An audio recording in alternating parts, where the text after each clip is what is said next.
Good evening. My name is Dave Dulio, and I'm a professor in the Political Science Department and the director of the Center for Civic Engagement at Oakland University. Thank you for joining us for the Changing Landscape of College Athletics, a program we're doing in partnership with the OU Athletics Department. If you've been to some of the center's events in the past, you know that we look to build bridges across campus to show that civic engagement reaches every corner of campus. We're delighted that the leadership in the athletics department was excited to partner with us for this event. We've got a great group of experts this evening to discuss this changing landscape in college sports that includes new name, image, and likeness rules, the transfer portal, Supreme Court decisions, and many others. We won't spend a lot of time with introductions. Our guests are so well renowned and have such impressive backgrounds that we'd spend the entire hour going through all of their accolades. Joining us tonight are Jay Bilas, one of ESPN's lead college basketball analysts that you can see on College Game Day every Saturday during the college basketball season. He played basketball at Duke under Coach K. He's also an attorney. In addition, he has been one of the nation's leading voices on name, image, and likeness rules and other NCAA-related issues facing student athletes. Joe Tate represents the 2nd District in the Michigan House of Representatives. He's one of the co-authors of the legislation that created the new name, image, and likeness law here in Michigan. He's also a former MSU football player, so he knows both sides of these issues that we'll discuss tonight. If you know OU athletics, our next guest really needs no introduction. Head basketball coach, Greg Campy.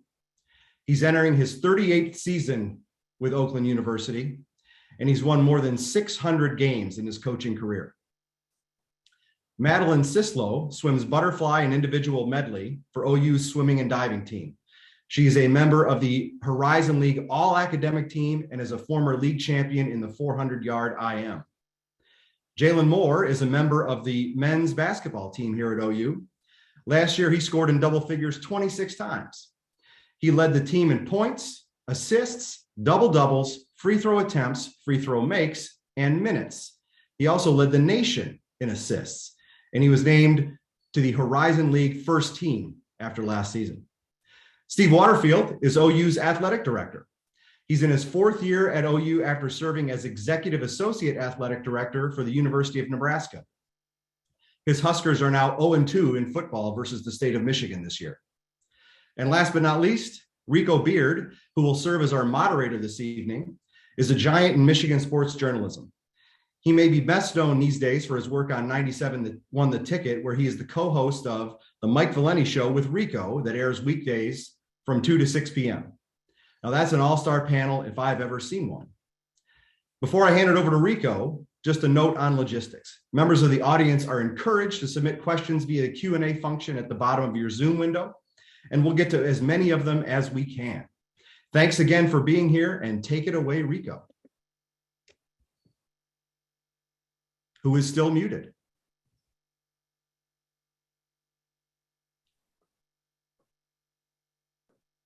Rico, you're muted.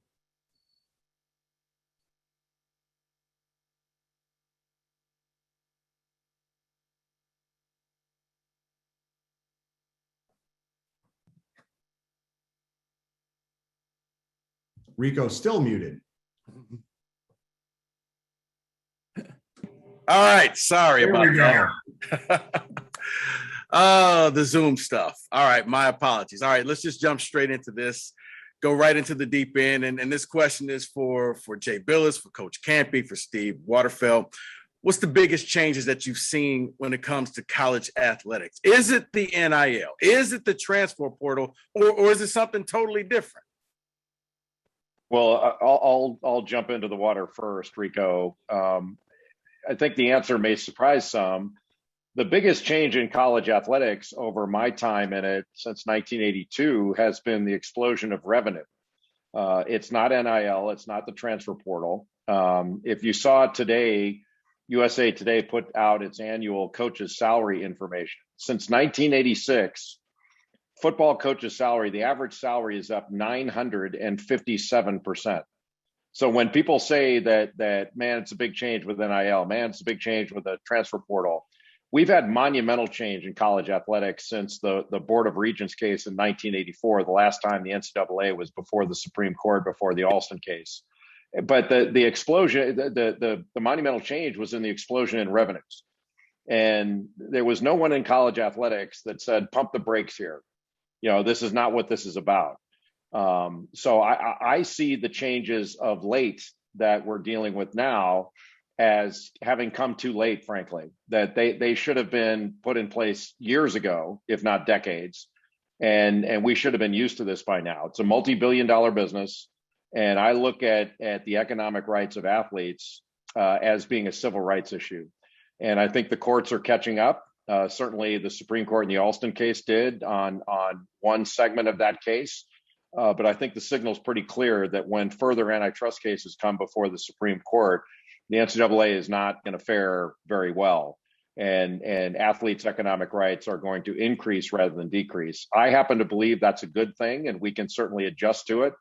And individual market competitors, may they be conferences or individual schools, can make their own decisions as how they want to handle their athletes.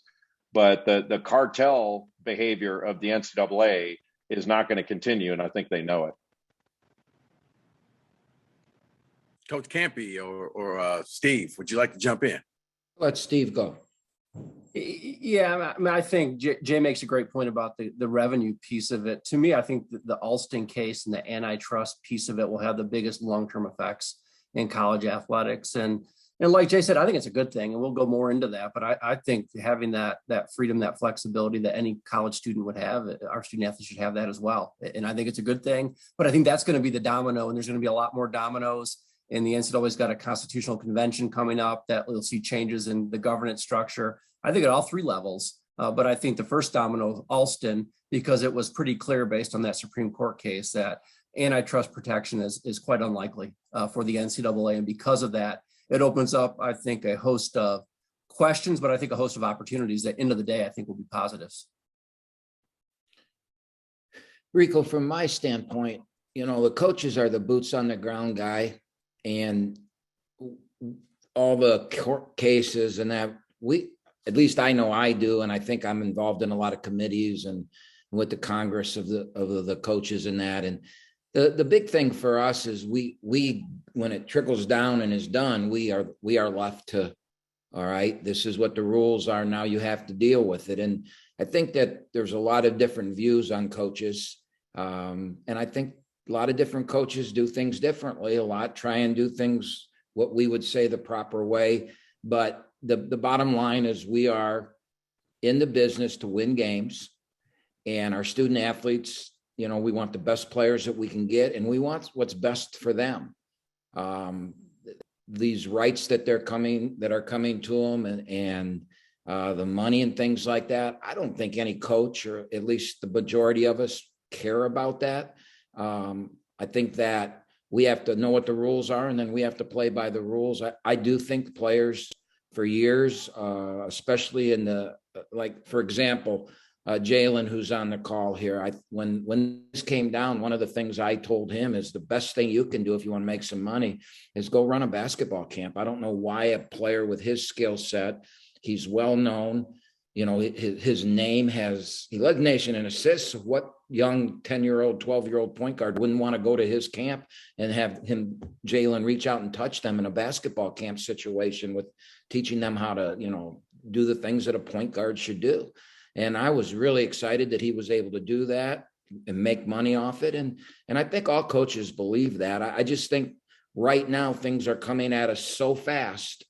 And, coaches have opinions. And one of the problems with us is we try and voice those opinions, and they're always not taken the right way. So I'm just trying to keep my mouth shut and watch what happens and help my players. Like Jaylen and I are going to meet next week on taxes. He's got some money coming in, and he's got to understand the tax ramifications of that. So my job and my spot here is to help him. All right. Well, Jay, I want to go back to something that you said, and you used a term that I guess I never really thought about when it comes to athletes. And you said it was a civil rights issue because you think about, going back into the 60s for those old enough to remember that type of thing. So are you basically saying that the amateurism in college sports, that should just be a dead thing, or is it dead already? Well, if it's not dead, it's on life support. And, I've never believed in the principle of amateurism. I don't see how you can run a multi-billion-dollar business that pays coaches millions and accepts millions of dollars, hundreds of millions of dollars and billions really in media rights deals, apparel deals, you name it. I mean, I think college athletics, is a $14-15 billion a year enterprise. And you can tell one segment of that business that you get your expenses, your educational expenses, and that's it. To me, that's wrong to the point of being immoral. And if these players, like I can just speak on the basketball side, I'll keep it to that. They call it men's and women's basketball. They don't call it boys and girls. These are not kids, they're adults. They may be young adults, but they're adults. More non-athletes get scholarships than athletes. And no non-athlete is told what they can earn or accept in the marketplace by virtue of being a student. Only an athlete is told that. And I have always believed that to be wrong. And I think I don't think I'm alone there. But I think the courts have finally caught up to what we're dealing with here. This has always been an antitrust violation. It has always been illegal. And now it's been ruled as such. And the Supreme Court, in the main opinion that was 9-0, and then in Justice Kavanaugh's concurring opinion, basically invited further cases to come forward. And I don't think it's going to go very well. So really, amateurism's only hope, if you want to call it a hope, in college athletics is going to be from Congress. Congress is either going to have to set out rules for players making money, or that will preempt state laws, or they're going to have to provide the NCAA with an antitrust exemption. I don't see either one of those things happening because I don't think Congress wants to get into the day-to-day operations of college sports. These different leagues, Rico, are market competitors.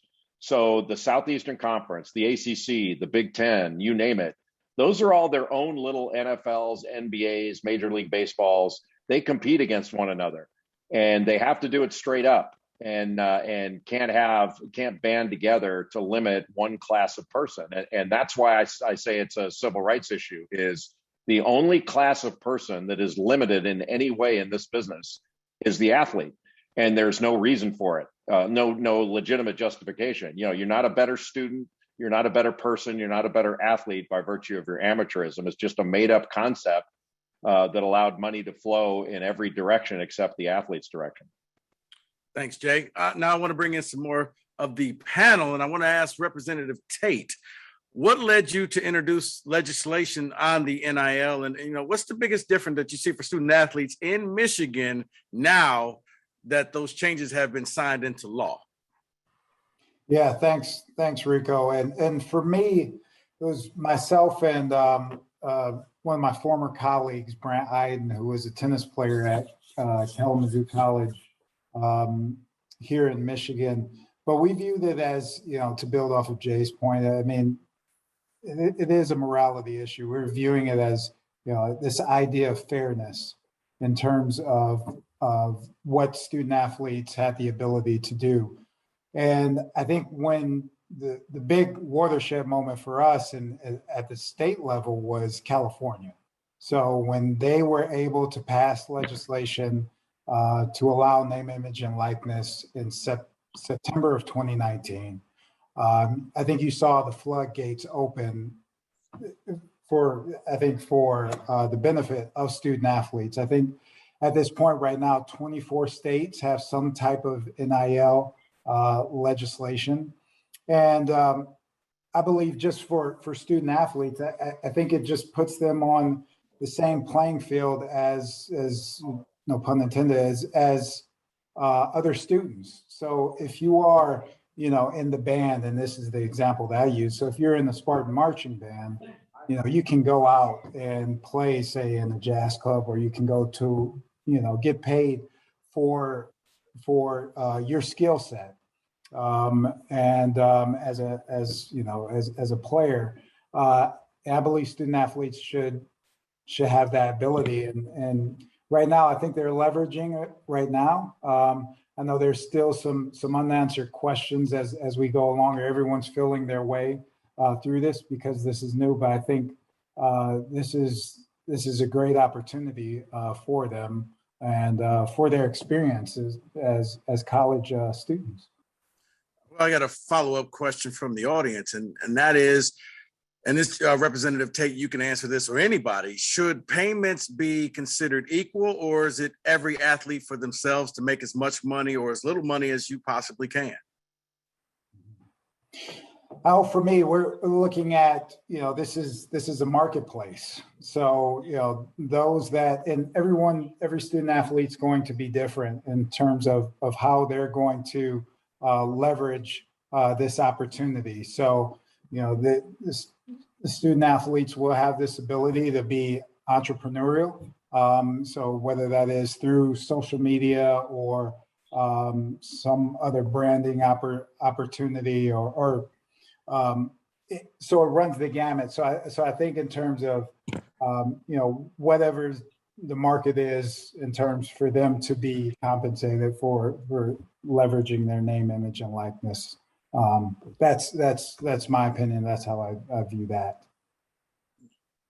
Anybody else want to chime in on this? Yeah, I'll follow up on Representative Tate's comments. I mean, my goal is to just educate our student athletes so they can take advantage of it. Like Representative Tate said, it's for them to decide, do they want to engage in it? And then are we giving them the tools to, how do they build their brand? How do we educate them? How do we give them information? And then it's up to them to decide how much they want to do it, if at all. Madeline and Jaylen have both been involved in it. It's great. I think it's wonderful that they have that opportunity. But just like what we do, we educate. And this is another way to do that. But it's really up to the student athlete to leverage it to whatever degree he or she wants to do it. And I think you're going to see more and more of that. And I think it's great. I'm glad that they are using it. And I think you'll see more and more of that as the years go on. Well, you know what? Let's just go and kind of talk to the student athletes who are kind enough to join us here. And it's Jaylen Moore and Madeline Sislow. Guys, how have your life been impacted with this new NIL bill? Like, have you seen changes? I'll chime in and go. Yes, I've seen changes, and I think agree with a lot of you guys saying that I think it's a great thing for student athletes. I think it's fair. It's only fair. Just get the opportunity to go out there and make money. And you never know, like later on in life, you're representing yourself. So you want to represent yourself well right now. So later on in life, if we're not playing sports, we get the opportunity again. And I just think it's a great idea. Madeline?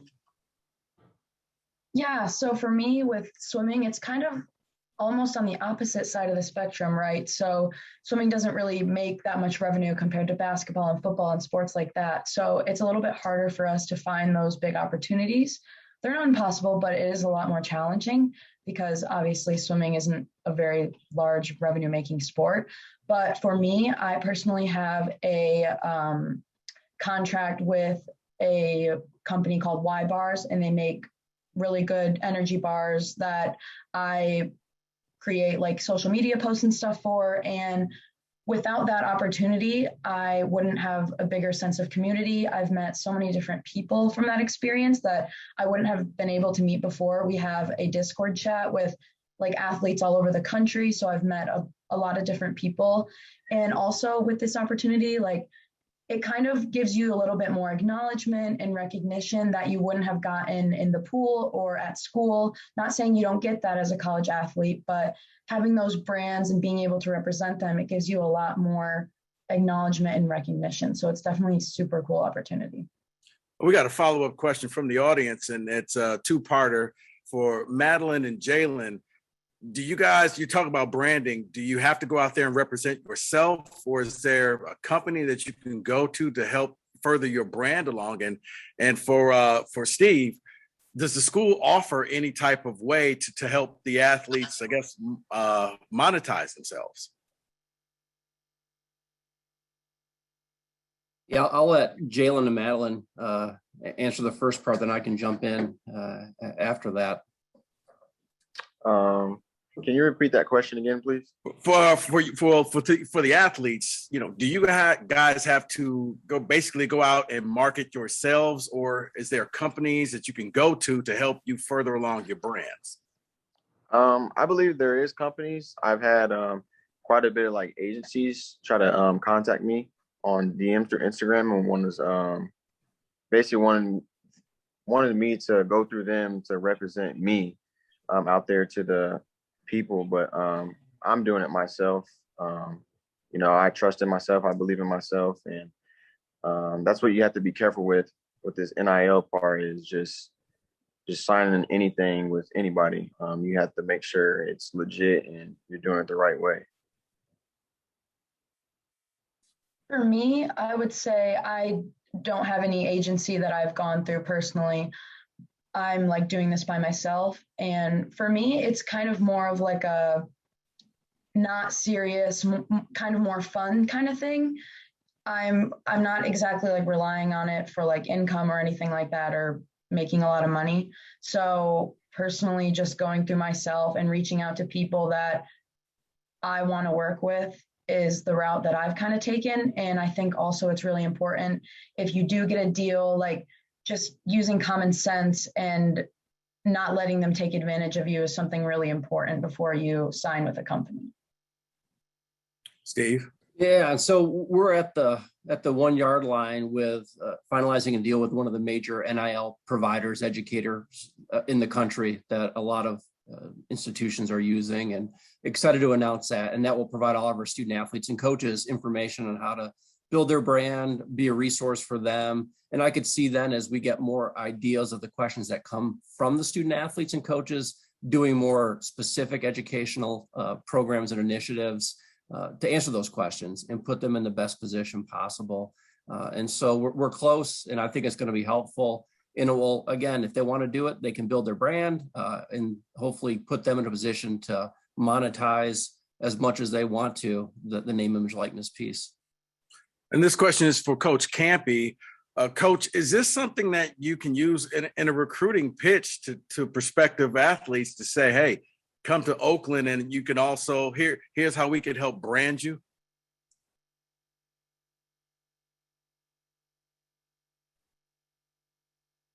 Did we lose Coach Campy? I was muted. Oh. Hey, same problem you had. I'll say something, but I'd really like to hear Jay's opinion on this, because they're by Ncaa rule. And again, my thing about us being the boots on the ground, and there are a lot of very influential coaches that try to voice their opinions on this, but most of this is being put down to us, and then we've got to figure it out. By Ncaa rule, the answer to your question is no, I can't do that by Ncaa rule.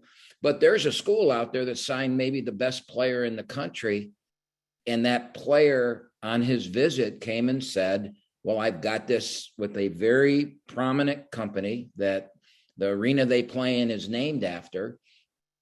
I got this NIL deal with them. And so obviously that happened on the recruiting trip. I don't know how that can be, because I've been told I can have nothing to do with it. I've met with Jaylen and other players on my team. I've told them that let's be smart about this. I'll try and help them all I can, but I'm limited by Ncaa rules on what I can do. They really have to do this on their own. And that's why Steve is, doing what he's doing, trying to come up with this company that we've almost are signed with, so that we can help. And as Steve said, educate our athletes. As a coach, I want what's best for my players and what's best for my program. And so we want to do it the right way, and we want to follow the Ncaa rules. Maybe Jay knows more about this than I do, because maybe he understands what's going on better than I do, because he touches it with everybody. Yeah, it's interesting. Oh, Jay, I was going to say that's interesting that Coach Campy said that, because the question I have for you is this sort of, are we in the wild, wild west type of territory where it's every person for themselves and you just got to try to push the rules to the furthest boundary that you can before you get slapped back? Well, it's interesting. The term Wild Wild West is used a lot with regard to players. And so anything that a player gets, now it's the Wild Wild West. And I think it was a question from a viewer a little bit earlier, and the question was asked, is everybody going to be paid the same? Every athlete at an institution or on a team. And it's an interesting question, but it's really a question asked of no other person. That's never asked of university employees. They don't say, hey, here's the university budget for salaries. Is everybody going to be paid the same? Are we going to pay the head basketball coach the same as the head of the landscape crew? We don't do that. We pay people according to their value. And I don't know exactly how many employees Oakland University has. I use this example because I happen to go to Duke. Duke has 30,000 employees. They're not wringing their hands going, what do we pay? What do we pay everybody? How do we do it? They know what everybody's worth. And the truth is, when coaches want to win, they know whom to recruit and whom to put in the game and whom to give a uniform to. They know what they're worth. And so it's really not that big of a deal. To Greg's earlier point, because I think this is a little bit of a tricky area right now for some, coaches are not allowed by NCAA rule, at least, to facilitate, they call it, to facilitate name, image, and likeness deals for players. But if you were in a living room of a player and the player asked about NIL opportunities, it would not be violative of any rule to say, look, I don't know what we think you're a terrific player and you've got a great brand or can have a great brand. We can tell you what our players are making now and where it's coming from. There's nothing wrong with that. And there's nothing wrong with giving athletes advice. You may not be able to broker a deal for a player, but you can certainly give a player advice as to whether you think that's a good deal, whether you think something else may be out there. I don't see that, as being violative of any rule, but we're still in the infancy of this. And I just don't think there's any way that this is going to continue to be this restrictive. I think at some point, and I don't know how soon, but at some point the schools are going to be able to pay the players directly if they choose. And it's going to be up to each school and conference, each market competitor to determine what they want to do in that area. And to me, that is as it should be. Each market competitor should make their own decisions, just like each school decides how much to pay their coaching staffs, whether they want to have a hospital, whether they want to fly private, all the, how they want to feed their players. All those things are made by individual schools and what facilities they want to build. So to me, it's not that difficult. And I don't think we need guardrails. We keep using this term guardrails when there are guardrails for no one else. And so if you want to find the wild, wild west, look at everybody else, because that's the world they live in. Only the athletes have guardrails and are restricted. Everybody else lives in the wild, wild west, and the players should be allowed to as well. So, Jay, you're saying the Big Ten and the ACC can come up with their own salary caps and pay the players within that. But does that come at a disadvantage to the smaller conferences who can't pay the players as much? Well, that disadvantage exists now. And I think, as everybody in college athletics knows, the bigger institutions in the Power Five, they're spending extraordinary amounts of money on facilities, and they're doing it to attract players. That's done for recruiting. I mean, there's a performance enhancement aspect to it as well. But it's a horribly inefficient system to have to spend an incredible amount of money to have a luxurious facility to be able to show off to a high school athlete, to try to entice that athlete to come there as part of their essentially their compensation. So it's a heck of a lot more efficient to direct it to the athlete specific, because they're not building these kind of facilities for their employees, their coaching staffs or all that stuff. They're building it for the players to attract them in recruiting. And a lot of us, all the schools are doing it because, well, our competitors are doing it. So as not to fall behind, we need to do it as well. There's a wild, wild west aspect to that too. And there are no controls, no guardrail. The only spending control in college athletics is the athlete. Everything else is whatever you want to spend, whatever you want to pay. For Representative Tate and also for you, Jay, if this was enacted while you guys were in school, I guess, would you have been happy for this? And I guess, where would you guys have gone to try to get your endorsement deals? Is there a particular company or industry that you guys would have looked at while you were at Michigan State or at Duke? I guess I'll start out. So Rico, I was an offensive lineman, so I need to figure out I where to look. But it's interesting just being here. We have, here at Michigan State, actually one of my former teammates, who is now in, he's an owner of several restaurants, bars and restaurants in the state of Michigan. He's just, and was an offensive lineman. He's just inked a deal with offensive linemen at Michigan State, NIL deal for them. I think, for me, if I had this opportunity, it's hard for me to say and kind of look back. But I would have known, just being as an undergrad, I'm sure that there would have been opportunities that would have come up. It's hard for me to say, whether that would be, having the opportunity to anything from, trying to promote a good or service, or, just trying to be writing.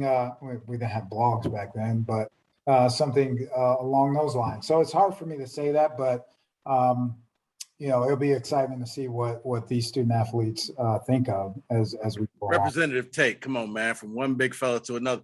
You want to get some food. That's where you want to go. The restaurant. Let's be real about it. You want to eat. That's true. Well, Rico, I'll tell you a little story. When I graduated college in 1986, and my team played in the NCAA championship game in '86, the day after the championship game, I signed a contract along with Johnny Dawkins who's now the head coach at UCF, to endorse a brand new cellular phone company called Cellular One. And, this was in the 80s. I mean, that was those huge phones that they had when they first started. And I started doing appearances and speaking engagements. As soon as basically just after the buzzer went off. And look, I wasn't any more valuable as an athlete for appearances or anything like that after the game was over. I was just as valuable before, but I was restricted. I wasn't able to do those things. And we went on barnstorming tours and played all over the state of North Carolina, South Carolina, into Virginia and Maryland, and made money doing that. And we had to pay tax and all that stuff, and we figured it out. It wasn't that difficult. And, when I was in college, I was on an NCAA committee, the NCAA Long Range Planning Committee, and I was an athlete representative. And we talked about these issues. And there were times when administrators would tell me, look, if you guys want to make money, go out and get a job. And it was, kind of snarkily said, well, if we went out and got a job, we would have had to pay tax. And it would have taken an extraordinary amount of time away from our other activities. And doing these NIL deals, if you sign a contract, do appearances, it won't take up more time than actually having a job, which we were told to go do if we wanted a few bucks.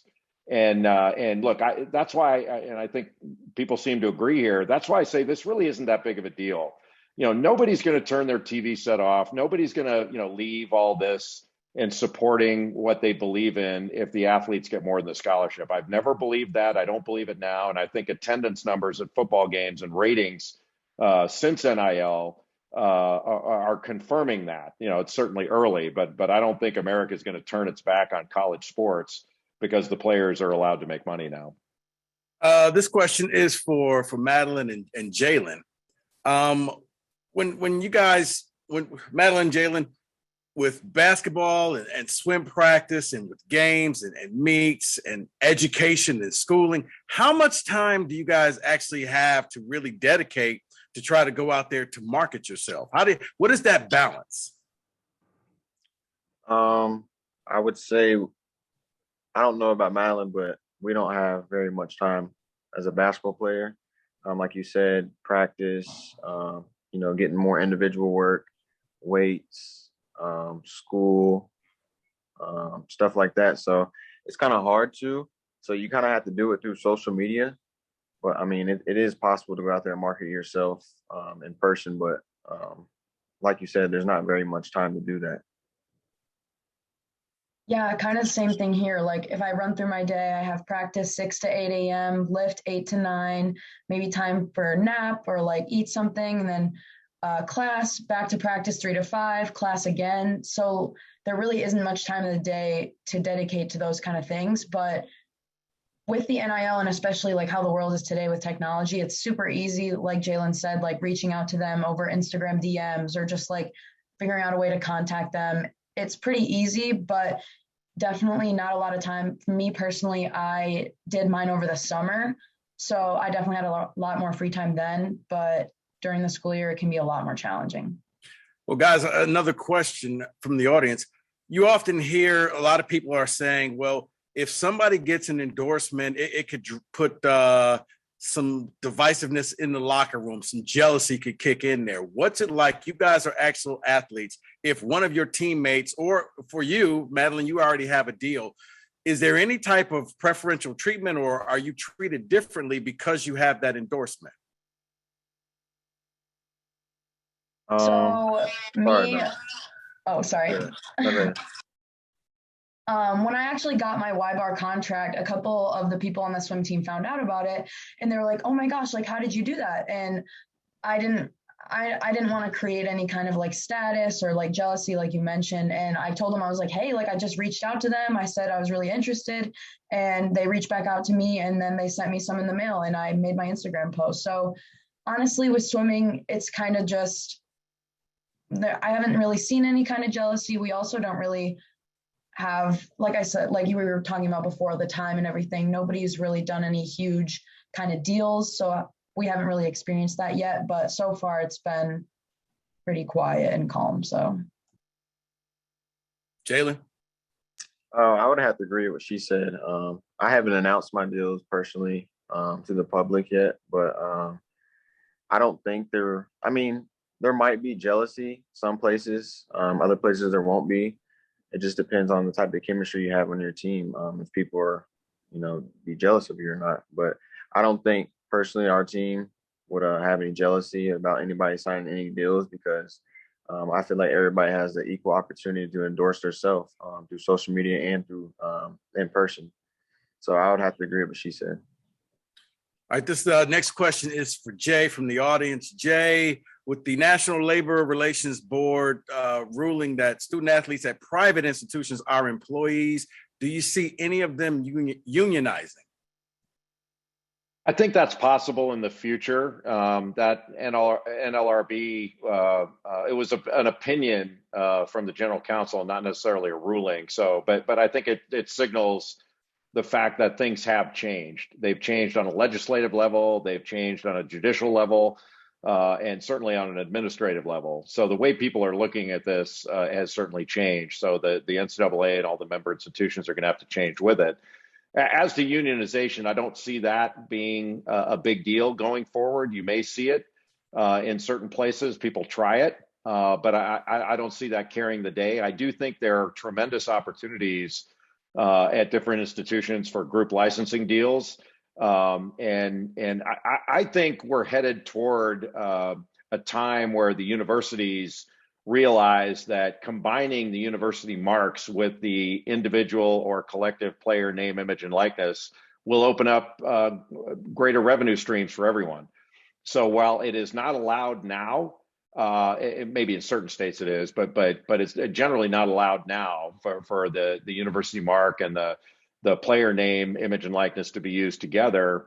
I think in the future we're going to see that, and I think it's perfectly appropriate for each institution to decide whether it wants to do that with its athletes, and for the athletes to be to decide whether they want their name, image, and likeness paired with the university. I mean, I just think it's smart business, and that's the way this is headed. Is it is a business, and let the athletes participate in the business, and we'll all figure it out. I mean, to Greg Campy's earlier point about coaches and complaining, like I hear a lot of complaining from coaches, and no, I don't think people, I don't know anyone who supports coaches more than I do. I love coaches, But I told a friend of mine recently that was complaining about name, image, and likeness. I said, if players couldn't drive until now, some coaches would be, and they were finally allowed to drive cars. Some coaches would complain, like, what's going to happen now? They got to get their cars registered. They have to have insurance. They have to keep their license up. They have to maintain the cars. Somebody's going to have an accident or get a DUI. All those things are true. Maybe you might have a problem here or there, but the overwhelming majority of players that drive do just fine. And the overwhelming majority of players that have name, image, and likeness deals are going to do just fine. It's just not that big of a deal. And it's funny, Jay, because you kind of touched upon my next question. This question is for Steve. So I guess that's why you get that big ESPN money, because pretty smart. But Steve, how do you protect the brand, the logo of Oakland University? And do you think that would be a problem or a concern in upcoming years with the NIL? Yeah, so the law says that institutions aren't required to allow student athletes to use the logo, name, marks, et cetera. We have a process that there's a 7-day kind of notice period that's in the law. So student athletes just notify us what they want to do. And the one thing that I'm very particular about is making sure that the logo, marks, et cetera, aren't used.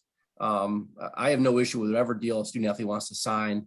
I really don't care. But the marks, obviously right now, we want to be protective of them. They can certainly go through CLC, our licensing entity, and go through like anybody else and do the marks. I think down the road, as this continues to evolve, I think there's really, as Jay said, I think group licensing, there could be opportunities that are win-wins as things evolve and make sense in a way that would benefit all of our student athletes here. But I think right now we just want to make sure we don't connect the institution to deals that our student athletes certainly are welcome to do, and I encourage them to do, that maybe don't align exactly with the marks and logos and things like that.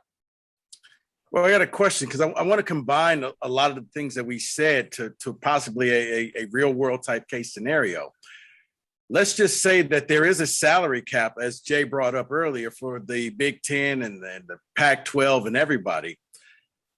Well, how will it affect Division II and Division III and smaller conferences when players know, okay, I can go here for a year and then transfer to the bigger school so I can make more money? Is it going to turn the smaller conferences in Division II and Division III almost into minor leagues? I'll start on that.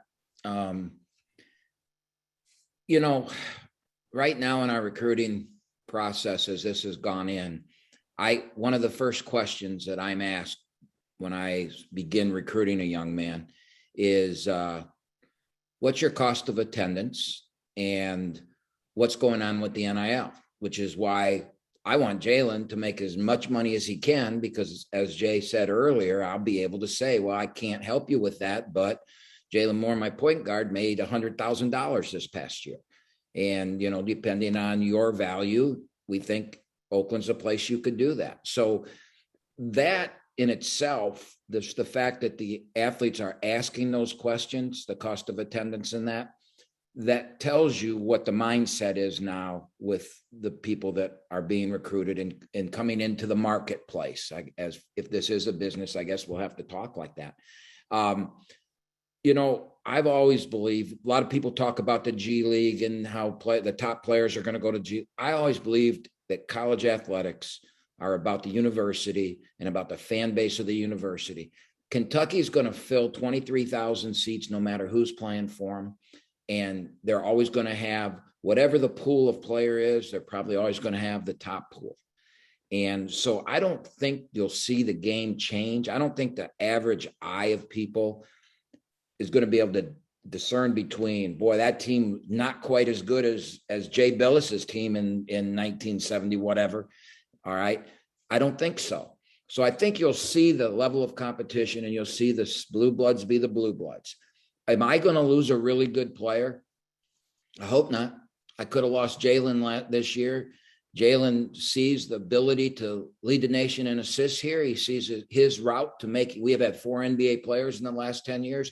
He sees where he wants to go. He's got an NIL deal. He gets cost of attendance. So it's going to be on coaches to try and do that. Now, am I going to lose somebody? Sure.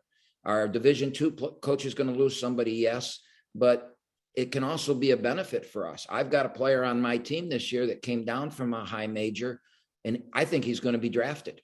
That's what kind of year I think he's going to have, because we're going to showcase it. And Jaylen can get him the ball. And this kid's going to score a lot of points, and he may end up getting drafted where he had no chance to be drafted coming from the school he was. So you're going to see going up, but you're also going to see going down. We're going to find our level, and I think it's going to be great. I think Jay Bilas is right. 100%. I think a lot of this, too much is being made of this. This is the business. Let's all get working on making it as good as we can. Anyone else want to chime in on that? Yeah, Rico, I actually think it's having the name, image, likeness, and transfer is actually an advantage to schools like Oakland and other schools, because you can go to the high major prospect and say, hey, you can play more, and you can expose yourself through the playing and getting your brand built and have those opportunities. So I think it's a good thing. I love them. I love disruptions. And for us to change the status quo, you need a disruption. And for us, this is a disrupting factor that can only help us, I think.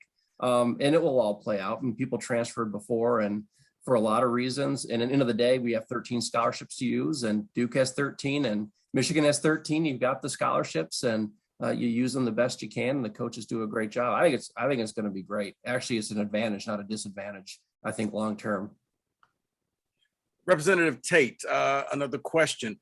Why do you think that it took you guys, whether it was here in the state of Michigan or out in California, to get the ball rolling? Why was there resistance from the NCAA?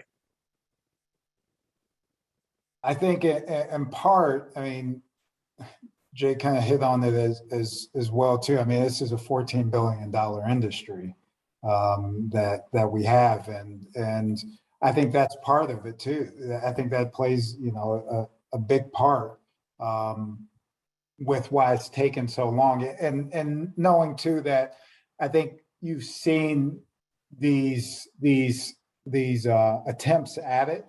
You go back to the O'Bannon case, you go back to Northwestern. I know that was, I believe that they were trying to unionize there at Northwestern. So you've seen attempts in the past, and this one had the ability to stick for us in the States. And I think it's, in a way, it's been certainly a transition. I know in the state of Michigan, it's, for us, this is back in I believe in the 80s, when, where we've come from, where we had George Perlis, who was a football coach at Michigan State, Bo Schembechler, they came up to Lansing to testify about, not allowing student athletes to have agents or to, have, because they felt that it would,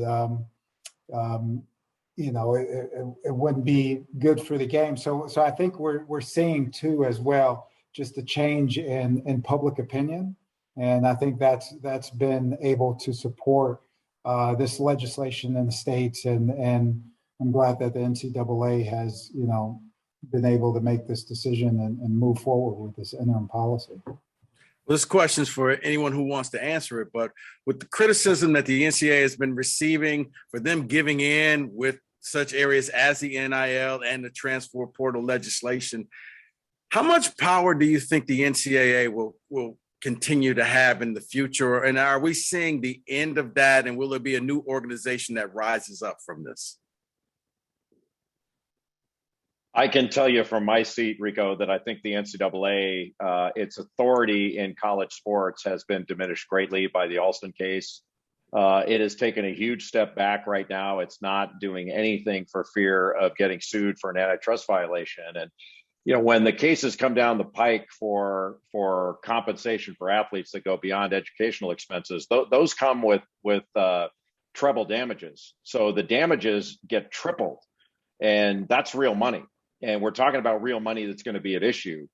So I think what you're going to see the NCAA do, and Steve can speak to this better than I can, but what we will see the NCAA do is make an attempt as best it can to deregulate and let the schools and the conferences run things more so than the office, sort of the office in Indianapolis and through the board of governors and all that. It's been a top-down organization, and the member institutions supposedly run it.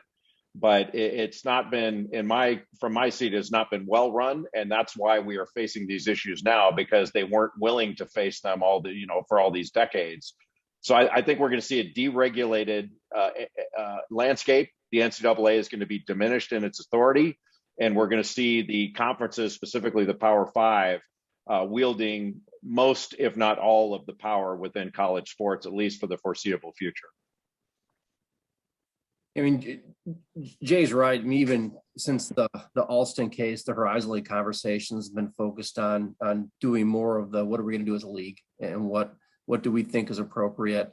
And the NCAA almost wanting to say, hey, you take care of it, conferences, you figure it out. We don't want to touch it anymore. And end of the day, the Horizon League has a lot of like situated institutions. It works out well. The Big Ten that I was in before has a lot of like situated institutions. It works out well. And I think for us, we still want to have access to NCAA championships and provide our student athletes those opportunities. As long as we have those opportunities to get into the NCAA tournament and to have our student athletes swim and run track, that's great. We'll figure it out. We'll do the best we possibly can. Ohio State may get 55, 60 million a year in TV revenue. We don't get any in the Horizon League, but we're still Division I. We still provide a great opportunity, and there's ways that we can do things, I think, better than certain schools. So I think you'll see more and more of that kind of power more at the local level than clearly at the national level. This question is for Madeline and for Jaylen. What was your initial reaction when you heard about the NIL and the fact that you guys can make money? I was kind of shocked by it. Just because, like everybody was saying, it wouldn't be fair for all the athletes. This person might be making more than this person, or, how it all play out. But, I was kind of happy by it, because I think the athletes do deserve that. Being a student athlete, you don't have a lot of time in your day, like you said, to go get a job to make money on the side. You got class, you got practice, you got individual work, you got weights. So, it's not a lot of time in the day for you to go get a job on the side to make money. So if you can endorse yourself by playing through your sports and get money, I think it's great. For me, I'm on SAC at Oakland, and last year we had a vote. I don't remember if it was from the NCAA or what it was, but it was asking if we agreed with the NIL and we wanted to follow through with it. And I voted yes on it. I didn't know when it was going to be coming. I had heard it was going to be after I graduated, so I was kind of bummed. But then I had heard that it came out and I was so excited. I remember that day I messaged, I don't remember who I messaged, but I might have messaged Steve Waterfield, but I was like, hey, are we allowed to do this? And they were like, yeah, but we don't really have all the details yet, but you definitely can. So I remember I started reaching out immediately, right when I heard about it, because I was so excited. So yeah. And a follow-up question for you guys or for anybody on the panel, from the audience. How do you feel like the athletic competition prepares you for working in the real world? I would say that you have to be competitive. In the real world, you have to be competitive. You can't just be lackadaisical in your job. There's going to be people coming in and take your spot in the real world and sports. So that's what I would say.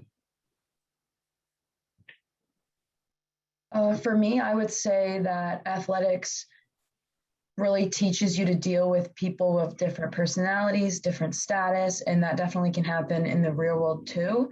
And also in athletics, it kind of prepares you to use your strengths to help everybody else on the team achieve a common goal. So when you're working in the real world too, it's really important to use your strengths and come together as a team with your coworkers to get the job done. And one final question, Coach Campy. This comes from the audience. What can we do to get Jay Bilas to bring College Game Day to Oakland this season? Well, we open at West Virginia and then we go to Oklahoma State, and maybe if we win both those games, and then if we beat Alabama at Alabama, when we play Michigan State at Little Caesars, maybe that would happen. But I think we'd have to do our part first. Although I would tell Jay that, you know, if you ever did a mid-major game day, that the Oakland-Detroit game, they're in the better mid-major rivalry in the country than that game. And we hate them and they hate us. And it would be a good one someday, but I think both of us would have to have great non-league seasons before that would happen, but we would love it and welcome it. An invitation's all it takes. I'll be there. All right. Jay, I can tell you this, and most people don't believe me. The Oakland U of D rivalry is probably more hated than Michigan State. You hear Michigan State, but until you witness Oakland and U of D playing each other, you haven't seen hate like that since maybe North Carolina Duke. I'm there. You had me at an invitation, and as long as Campy gives me a couple strokes on the golf course, I'm ready. Oakland Hills South course. Oakland Hills South is brand new, Jay.